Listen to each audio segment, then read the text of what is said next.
United States, Canada, Western Europe don't tend to be those countries, although there are cases here.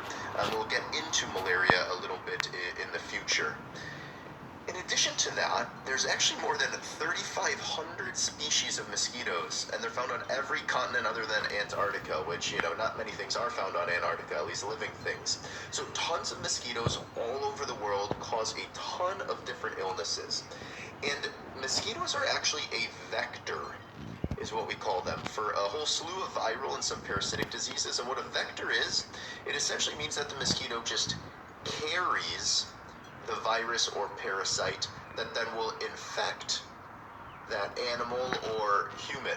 And we'll get into that cycle a little bit more. So it's a vector, it just carries it.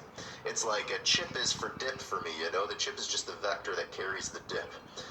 You can see here a list, this is from the CDC. A lot of our graphics are from the CDC, so we appreciate them. We'll link it in the video description, all their info.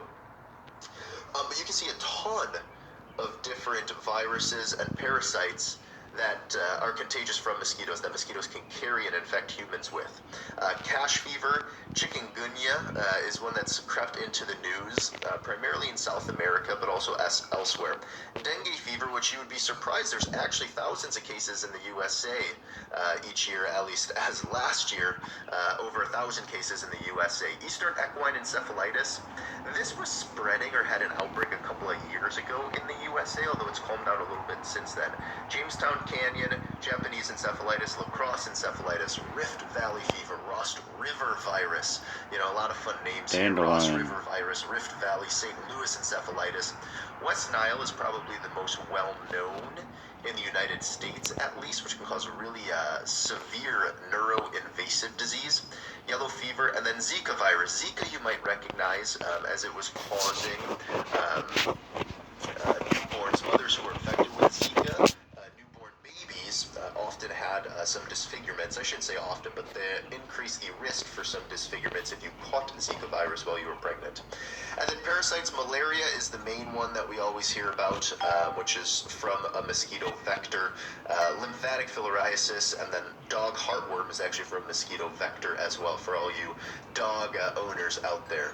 So hundreds of thousands of deaths, hundreds of thousands of cases, multiple different viruses, every single continent other than Antarctica on the planet, all from mosquito-borne diseases. So really significant, more significant, I think, than we kind of give it credit for, at least in areas where malaria is an endemic.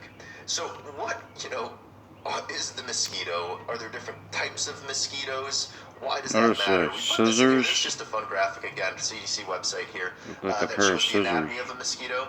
They kind of freak me out a little bit, and that's fine. But you can see legs, torso, wings, and then this here, everyone's arch nemesis.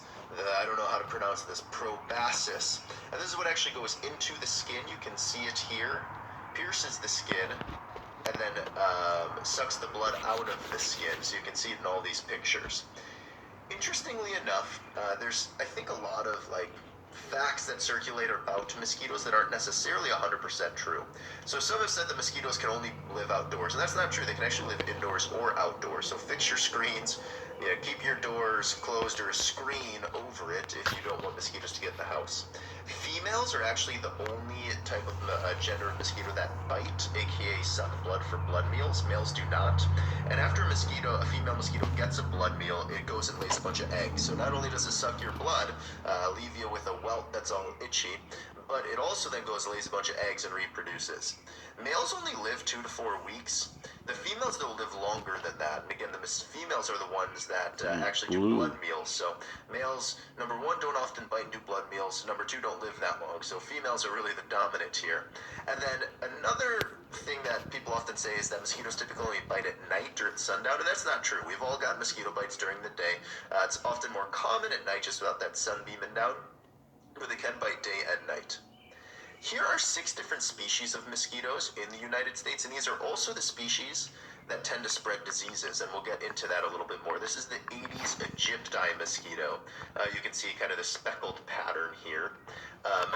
This is a culex, and there's a few different subspecies. You can see all these are Culex, they look a little bit different, but these are the mosquitoes. So Aedes aegypti often can spread things like dengue, yellow fever, malaria. Culex spreads West Nile, Japanese encephalitis, Eastern equine encephalitis, and then Anopheles are these ones here, which Anopheles don't spread as many of the diseases. They do spread some of those You have to hold parasitic your ones we talked about, breath though. to do this. But yeah, there's many more than this, and we'll get into it a little bit more, but these are the 6 main ones that spread disease in the United States, at least, and also elsewhere. So their life cycle we just want to put in here because we think it's interesting in terms of understanding how best to control them. It actually only takes about 7 to 10 days for a mosquito egg to develop into an adult mosquito. So not that much time. Now granted, when the males only live about 2 to 4 weeks, it's not a long life to start with, but only 7 to 10 days. And what happens is the adult mosquito so female does a blood meal, gets a bunch of blood, then lays eggs. And it lays eggs on the surface of fresh or stagnant water. So water is a big